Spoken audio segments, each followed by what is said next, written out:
Durante muchos años, los fenómenos del Niño y la Niña han estado presentes en los ciclos climáticos. De hecho, no son ciclos desconocidos. Sabemos que son capaces de alterar la temperatura a nivel global, causar efectos climáticos muy extremos en diferentes países, y en general, su aparición sucede entre cada 2 a 7 años. Pero durante la última década, su presencia es cada vez más casual.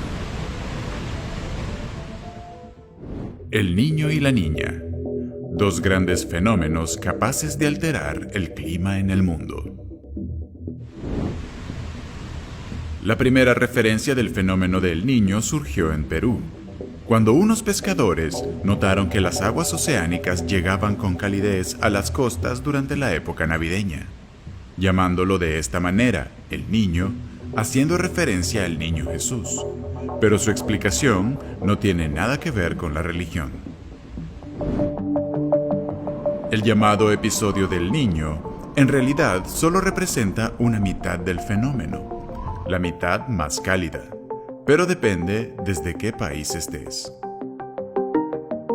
Cuando el Niño hace su aparición, se crean condiciones para que en algunos países se presenten sequías, como en Centroamérica, Colombia, Venezuela, Vietnam, Filipinas, África del Sur y Australia. Y en cambio, sus efectos en lugares como Perú, Bolivia, Ecuador, Uruguay, México y África del Este son totalmente adversos y representan un clima con mayores precipitaciones que muchas veces se traducen en inundaciones. La Niña, por su parte, representa la fase opuesta del fenómeno, es decir, la mitad fría del ciclo, provocando exactamente lo contrario en los mismos países o regiones. Lo que antes era sequía se convierte en un escenario húmedo, y donde había más precipitaciones se torna a un ambiente seco. ¿Cómo se originan el Niño y la Niña? El fenómeno tiene que ver con variaciones tanto en el océano como en la atmósfera.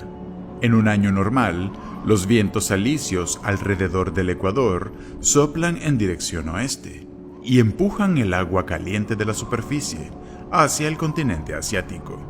Cuando esto pasa, genera una especie de piscina superficial donde el agua fría se eleva hacia las costas de América del Sur. Pero a veces, la presión de estos vientos se debilita al punto de llegar a soplar en sentido contrario. Esto genera las condiciones necesarias para que la piscina de agua caliente avance hacia el este, produciendo la fase cálida, es decir, el Niño. En ocasiones, los vientos pueden llegar a ser más fuertes de lo normal, y cuando eso sucede, devuelven el agua tibia al Pacífico Occidental, provocando que el agua fría aflore en el Pacífico Oriental y existan condiciones más frías de lo normal, es decir, la Niña. Sin embargo, no es tan sencillo como parece, porque deben conjugarse a la vez muchos eventos atmosféricos, oceánicos y variables locales para que sucedan estos fenómenos. Por eso, tratar de predecir el impacto que tendrá cada evento resulta como tratar de resolver un cubo de Rubik, donde el movimiento de una de las caras afecta el otro lado. La Niña y el Niño continuarán a lo largo del siglo XXI y se volverá cada vez más intenso. Debemos actuar ahora para evitar que estas cosas se conviertan en tragedias masivas en el futuro. ¿En qué nos afecta el fenómeno del Niño y la Niña? Cada evento tiene propiedades únicas de intensidad, inicio y duración. Aunque siempre ha resultado una tarea difícil predecir sus consecuencias, hemos aprendido que la sola presencia del fenómeno del Niño es una amenaza para la agricultura, independientemente de qué tan intenso sea. Durante la dominancia del Niño, se presenta más área agrícola afectada por la sequía, que se traduce en pérdidas para el sector agropecuario. Pero esta mitad cálida, la del Niño, También puede generar la presencia de huracanes, cuando sucede el Niño canónico, la versión clásica del fenómeno y que viene acompañado de huracanes con origen en el Pacífico. Mientras que en casos especiales como el Niño Modoki, la presencia de los huracanes abunda en el Océano Atlántico.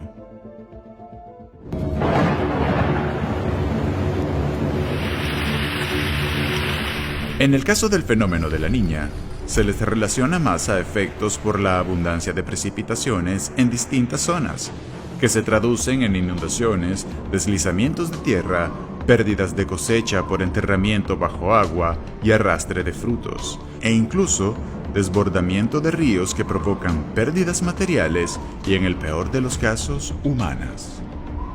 Cuando eso ocurre, pues vamos a tener variaciones que pueden afectar de alguna manera a la agricultura.